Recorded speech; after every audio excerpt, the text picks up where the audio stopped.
Ceci est un livre audio autogénéré par Google. Questions contemporaines. Questions contemporaines. Collection dirigée par Jean-Paul Chagnolot, Bruno Péquignot et Xavier Richet. Chômage, exclusion, globalisation. Jamais les questions contemporaines n'ont été aussi nombreuses et aussi complexes à appréhender. Le pari de la collection Questions contemporaines est d'offrir un espace de réflexion et de débat à tous ceux, chercheurs, militants ou praticiens, qui osent penser autrement, exprimer des idées neuves et ouvrir de nouvelles pistes à la réflexion collective. Dernière parution. Louise Fine, Enfant au travail, le paradoxe de la nécessité et du choix, 2020. Abdelbaki Belf AKIH, Abdelkader Gonegaï, Bruno Péquignot Dire, Art, Individu et Société 2020. Simon-Pierre Thierry, Le regain des campagnes. Les ruraux et leurs collectivités locales, 2020. François Testard, Le non-recours au RSA chez les seniors, 2019. Jean-Paul Guichard, Du tsarisme au totalitarisme, 2019. NDAJ accent aigu TY, Ethno-relégation et maorité, L'intégration pathologique d'une minorité, 2019. Gilbert Job, Pour une idéologie centriste, La qualité humaine, 2019. Raoul NKUITCHOUNKOUATCHET, Ordonnance Macron. De quoi la refonte de l'expertise CHSCT est-elle le signe, 2019. Isabelle PAPIEAU, Des EHPAD aux Papy Boomers, 2019. Arnaud Münster, Osons l'utopie pour construire un monde meilleur, esquisse d'une autobiographie politique, 2019. Sagarsek, Machiavel et la communication politique, 2019. Jacques Aron, L'an passé à Jérusalem. Le destin d'Israël en diaspora, 2019. Manuel Diatkin, Pierre-André Taguieff, L'antiracisme en débat, 2019.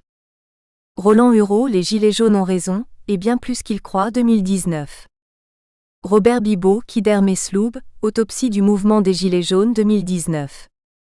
Dominique Thierry, La solidarité intergénérationnelle sur le terrain, 2019. Exergue. Dans chaque village un homme porte un flambeau, l'instituteur. Et un autre souffle dessus, le curé. Victor Hugo. Avant-propos. Je suis né dans une famille de tradition catholique, appartenant à la classe moyenne inférieure. Lors de ma préadolescence, durant la décade 1970 à 1980, j'ai suivi le parcours habituellement religieux d'un enfant français. À savoir, leçon de catéchisme, première communion, communion solennelle et enfin confirmation de foi. Mes parents, également baptisés mais peu pratiquants, ne m'ont jamais poussé ou influencé en matière de religion. Je me suis toujours demandé s'ils étaient croyants eux-mêmes. Si l'on s'en tient à ces seules informations, on pourrait penser que je suis imprégné de religiosité. Toutefois, cela serait faire abstraction de ma raison, de mon intelligence et de ma culture forgée par mes instituteurs, mes professeurs, mes diverses rencontres et mes lectures variées. De plus, ma famille n'est pas pratiquante. On nous a imposé tout cela par tradition mais aussi sous une certaine pression sociale de l'entourage. Il fallait faire comme tout le monde, être dans la norme et surtout ne pas affirmer publiquement ces différences. Il en fut également de même pour la majorité de mes amis et connaissances. L'enseignement religieux que je reçus fut pour moi la source de nombreuses interrogations. En effet, certains faits décrits dans la Bible m'apparaissaient invraisemblables. Aux yeux de l'enfant que j'étais alors, ces histoires semblaient sortir de livres de contes fantastiques. Par exemple, la multiplication des pains, la transformation de l'eau en vin, la possibilité de marcher sur l'eau, tout cela me semblait appartenir à la magie. Il est vrai que les enfants sont fascinés, intéressés et attirés par cet art de la dissimulation. À l'analyse et à la lecture critique et raisonnée de la Bible, d'autres événements paraissaient tout aussi invraisemblables, comme par exemple le concept de Trinité divine. Pourtant, ces faits qui semblaient incontestables pour les curés qui m'enseignaient le catéchisme et certaines personnes de mon entourage, m'ont toujours paru appartenir à des légendes plus qu'à l'histoire. Sans oublier que les crimes, les atrocités, les barbaries et autres méfaits décrits dans ce livre m'ont fait prendre conscience de la dangerosité de ces écrits. Sachant que la Bible est le livre le plus vendu au monde, Il y a de quoi s'inquiéter pour la santé mentale des humains si l'on ne combat pas avec force ces inepties. Puis en grandissant, ce sentiment de tromperie intellectuelle n'a fait que se renforcer. L'âge adulte venant, et au fil de mes études et multiples rencontres, je suis devenu foncièrement athée. Je veux préciser ici que pour moi l'athéisme n'est pas une croyance, mais un travail intellectuel d'analyse des Écritures saintes et de l'histoire des religions. L'athéisme, ou la croyance laïque, que certains voudraient confondre pour mieux les discréditer, n'est pas une pensée politique, mais une démarche foncièrement individuelle basée sur une pensée raisonnée et philosophique. Chacun pense et prône son athéisme comme bon lui semble, sans en référer à personne. Les athées sont avant tout des êtres libres, sans appartenance à une quelconque organisation, à la différence des religieux et des croyants. Les athées se sont libérés d'une prison mentale où les religions maintiennent leurs fidèles, et cherchent avant tout à comprendre par la raison et l'intelligence humaine les mystères du monde. S'il est certain que les premiers hommes, ceux de l'ère paléolithique nous disent les archéologues, observent certains rituels pouvant s'apparenter à une sorte de religion primaire et primitive, il serait néanmoins abusif de fonder sur ces éléments factuels la primauté de la religion sur la raison humaine. Ces ancêtres de l'homme moderne ne cherchaient qu'avec ces cérémonies, à être en communion avec leur environnement naturel, dont ils ne comprenaient pas le fonctionnement et les logiques causales. En effet, moins une religion intervient dans le temps des hommes, notre pauvre temporalité éphémère, plus elle se tourne vers l'infini temps de Dieu. Tous les mystiques, qu'ils soient juifs, chrétiens, musulmans ou autres, attestent de cette expérience. Plus la religion quitte le temporel, plus elle se tourne vers le spirituel qui est sa vocation première et doit surtout le rester. À l'inverse, plus la religion s'abandonne dans le rituel, interdits alimentaires, consignes vestimentaires, etc., et moins elle a de chances de retrouver un jour le chemin du cultuel. Depuis que l'homme est homme, c'est-à-dire depuis qu'il commence à se questionner, à penser et à raisonner, il a voulu comprendre le monde et ses mystères.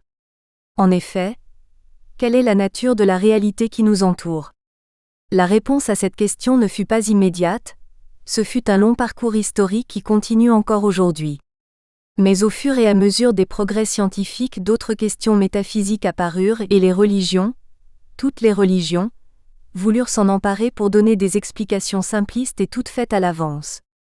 Elles ont voulu ainsi imposer l'idée que l'univers a eu besoin d'un créateur, étant donné sa complexité.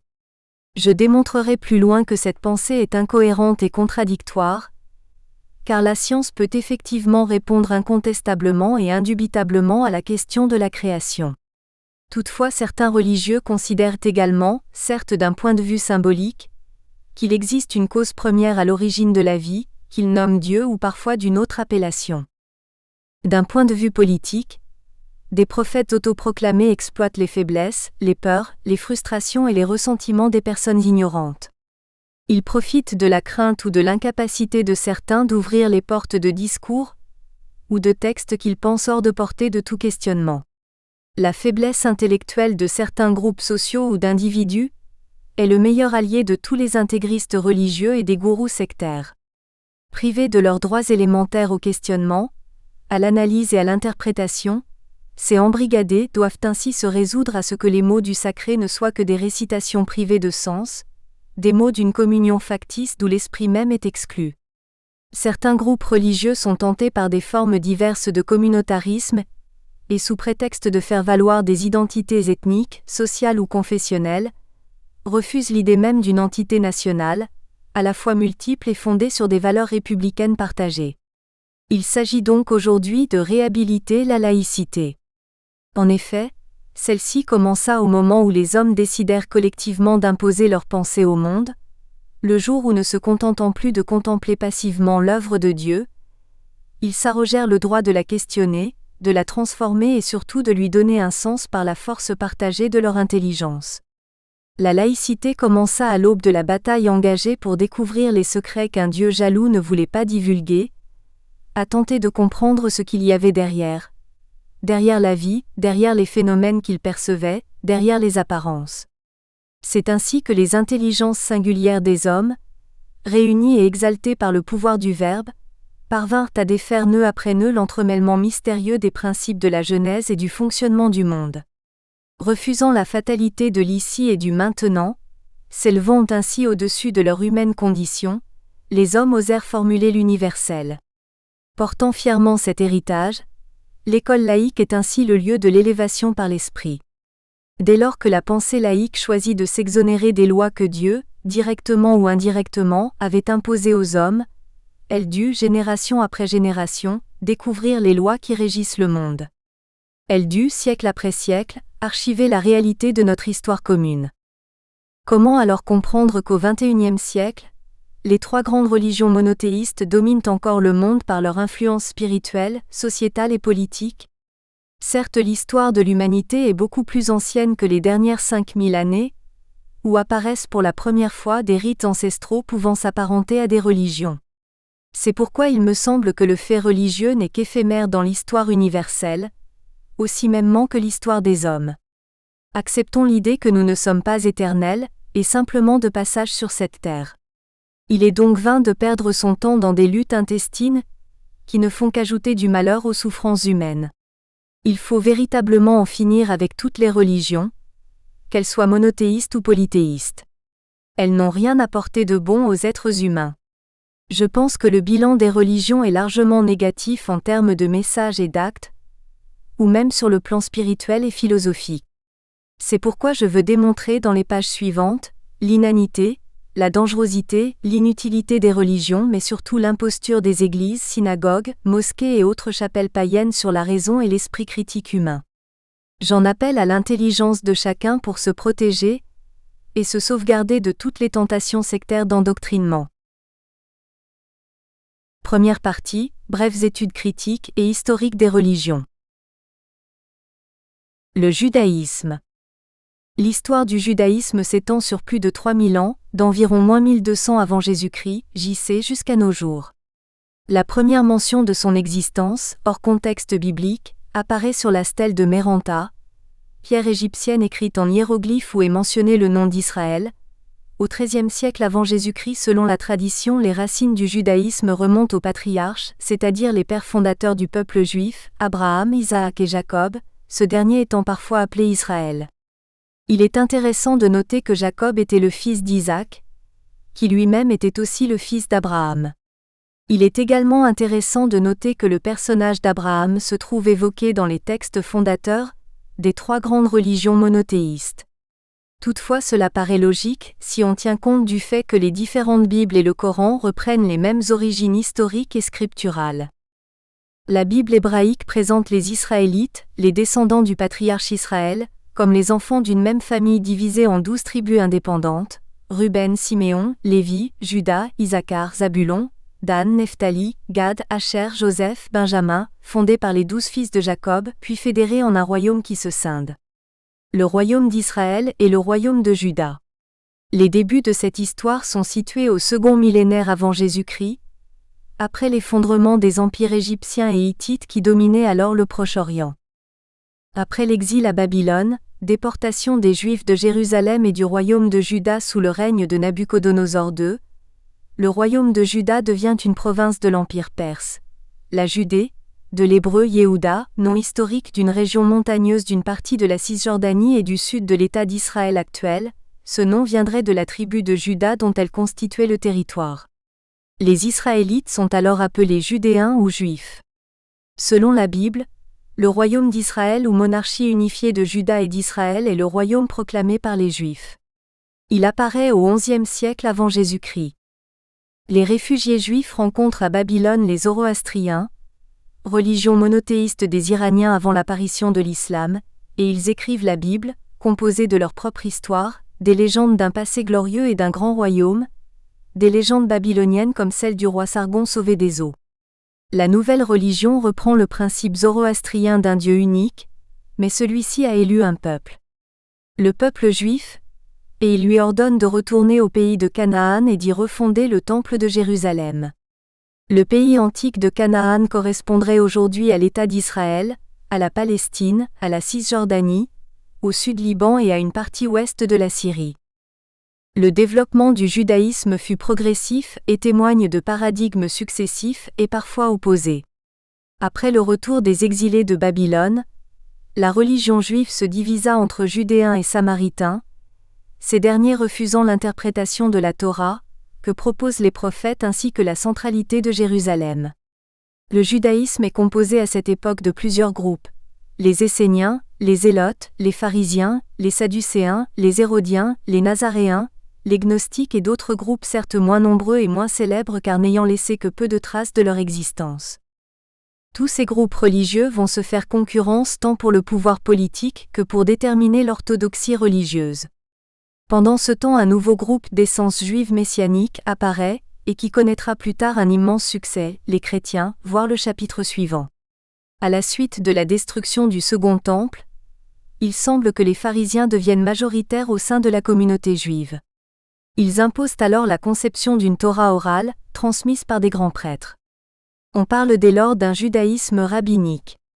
Les rabbins deviennent les seuls juifs pouvant enseigner la Torah, mais aussi ceux qui ont la compétence pour interpréter des textes contradictoires, métaphoriques et complexes. Cette religion, fondée par Moïse, repose donc sur des textes divers attribués à plusieurs auteurs et écrits durant plusieurs siècles. Il serait donc faux de parler d'un corpus idéologique conçu et établi d'une façon réfléchie, organisée et pensée dans un but final. Pourtant, la Bible définit les croyances, les vérités, des Juifs, leur histoire, leur identité nationale et légifère dans tous les domaines de la vie. Avant d'examiner plus en détail ces commandements religieux définis par les livres de la Torah, il me faut revenir sur la vie et l'œuvre de Moïse. Moïse serait, selon la tradition juive, le premier prophète du judaïsme et probablement le personnage le plus important de la Bible hébraïque, car ce serait lui qui aurait reçu la loi divine pour le judaïsme, comme Jésus-Christ pour le christianisme et Mahomet pour l'islam. Pour les traditions monothéistes juives et chrétiennes, Moïse est l'auteur, sous inspiration divine, du Pentateuque, c'est-à-dire de l'ensemble des 5 premiers livres de la Bible. Ce document est formé par le livre de la Genèse, le livre de l'Exode, le Lévitique, le livre des Nombres et le Deutéronome. Ces livres constituent la Torah juive et sont appelés la loi de Moïse, dans le judaïsme. Mais il serait aussi, toujours selon la tradition, l'auteur de tout un ensemble de lois religieuses, sociales et alimentaires.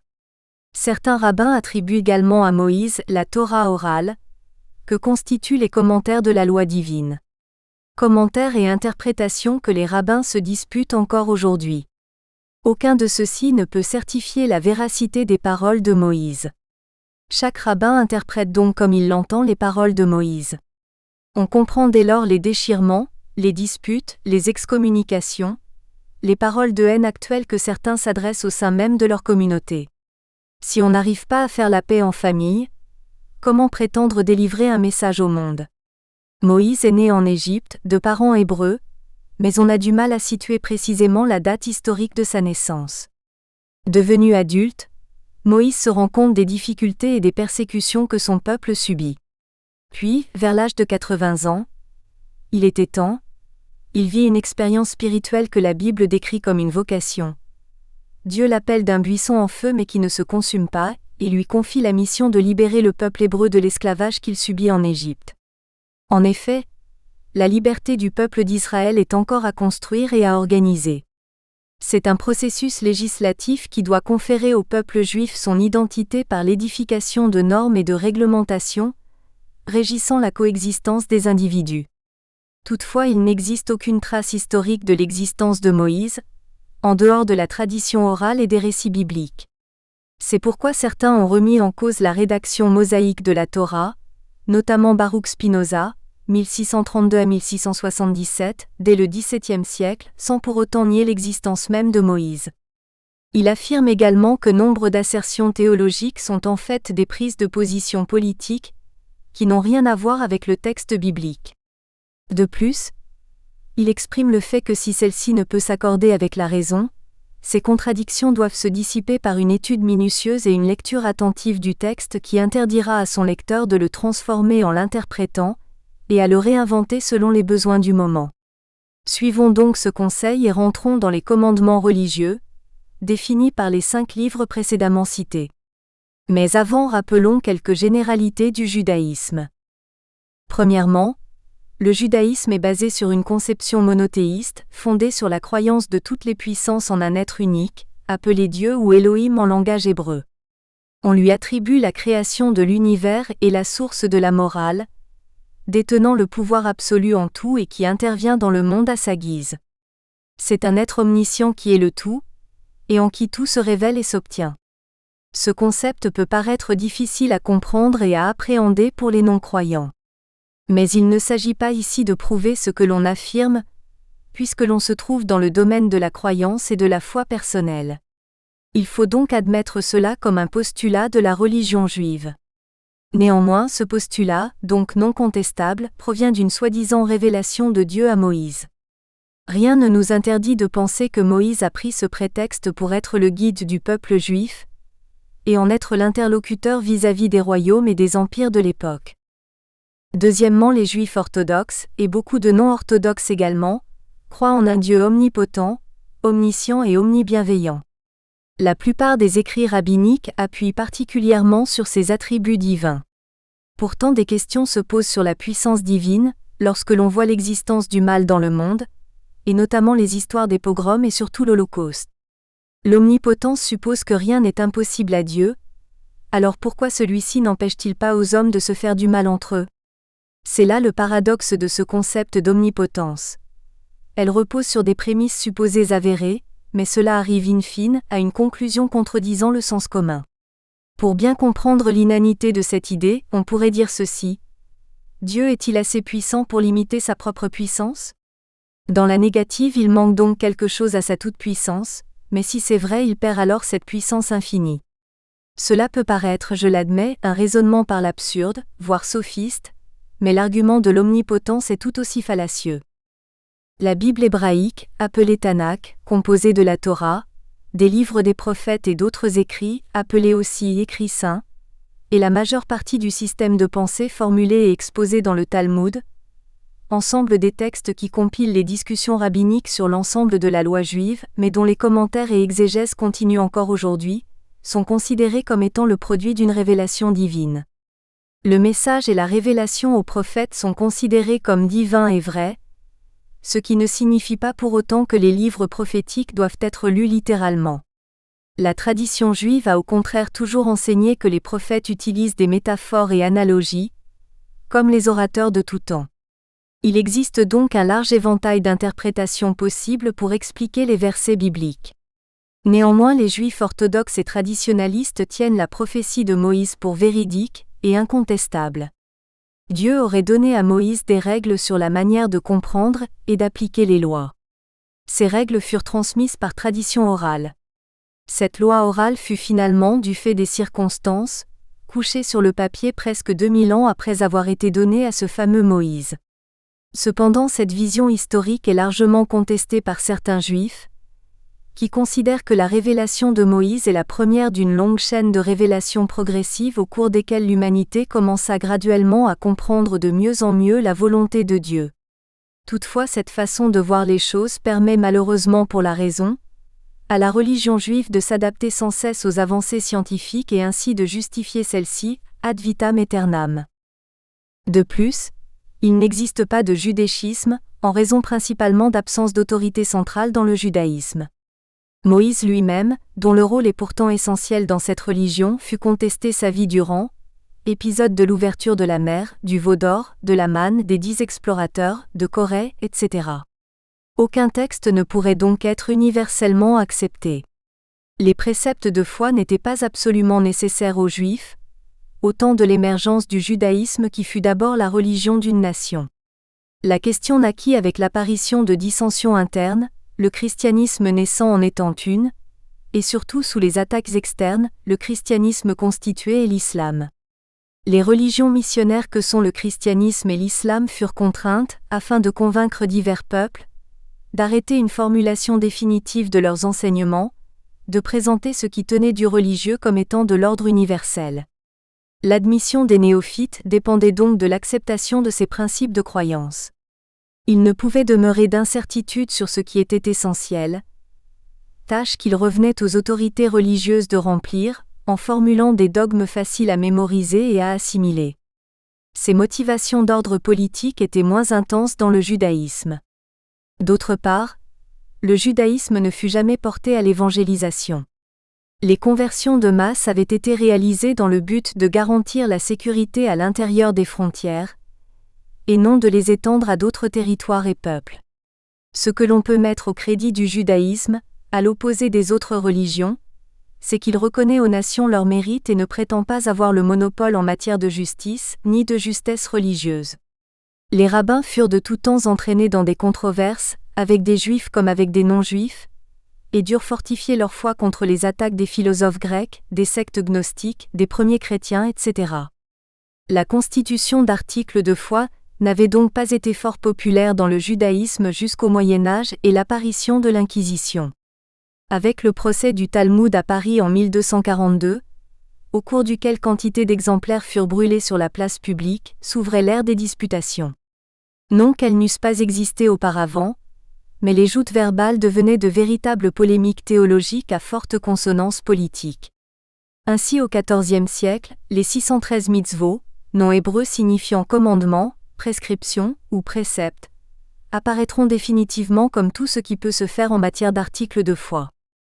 La foi juive s'appuie sur des principes qui furent formulés par les autorités rabbiniques médiévales, et ces principes sont depuis considérés comme les fondamentaux inhérents à l'acceptation et à la pratique du judaïsme.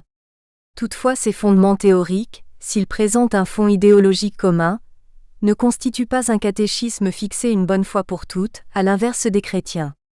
Ainsi, de nombreuses croyances et pratiques juives sont apparues au fil du temps, en fonction des écrits des différents rabbins et théologiens. On comprend dès lors les disputes et controverses incessantes sur la loi juive et sur l'interprétation des écrits prophétiques.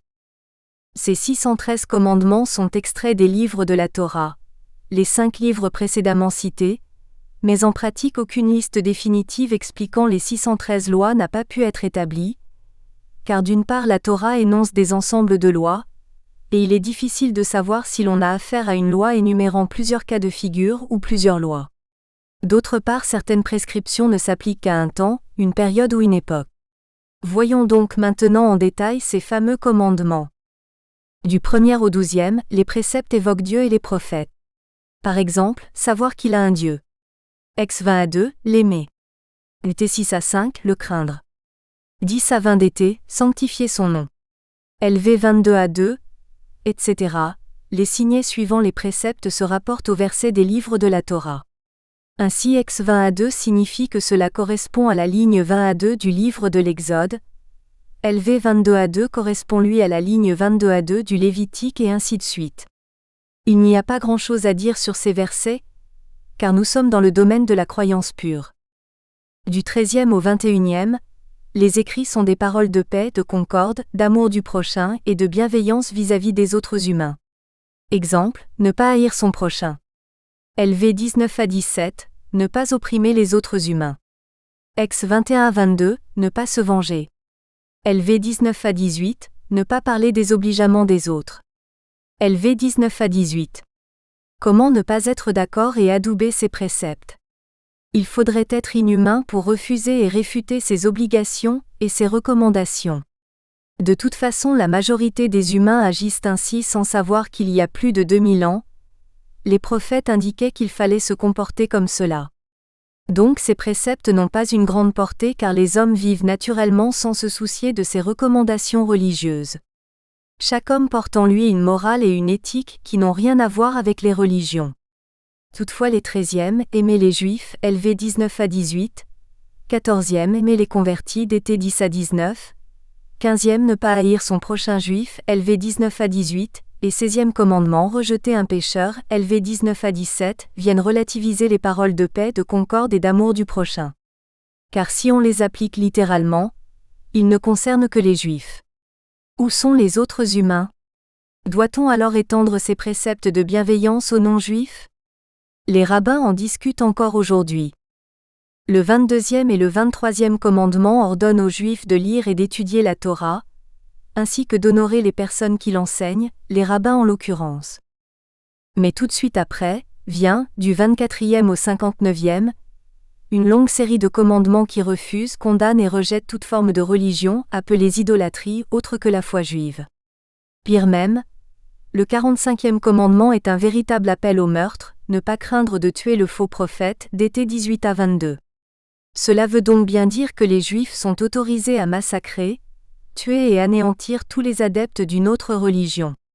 On est loin de la compassion et de la tolérance, et l'on trouve ici un des paradoxes de ces commandements qui disent une chose mais professent le contraire quelques lignes plus loin. Du 60e au 67e commandement, la Torah évoque ou plutôt interdit, encore des interdits, diverses pratiques comme la magie, l'astrologie, la superstition, etc. Bref, la loi juive considère que les personnes qui font cela se détournent de Dieu et sont distraites par ces activités, risquant ainsi de ne plus être entièrement centrées sur les prières divines. Il ne faut pas perdre son temps en futilité ou passions accessoires.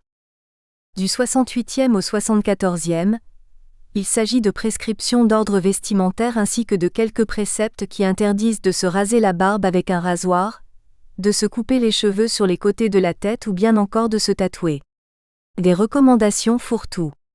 Les prophètes ont sans doute voulu concilier toutes les idées des rédacteurs multiples de la Torah. Il fallait bien les placer quelque part. Du 75e au 78e commandement, la loi impose aux Juifs et au clergé juif d'effectuer des prières quotidiennes avec quelques petites différences suivant son statut au sein de la communauté.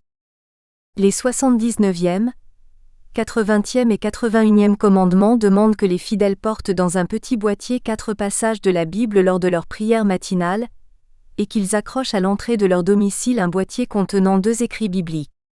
Cela est censé les protéger de divers malheurs. Croyances, pensées magiques, etc. Qu'en dire de plus ?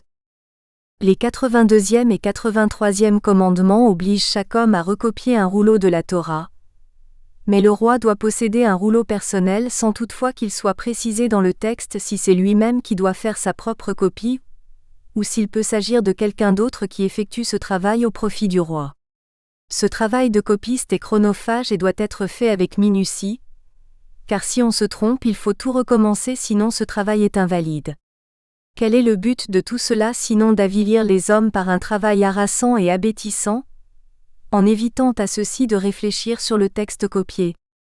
Le 84e commandement est une prescription d'ordre vestimentaire, et le 85e commandement ordonne à tous de bénir Dieu après chaque repas.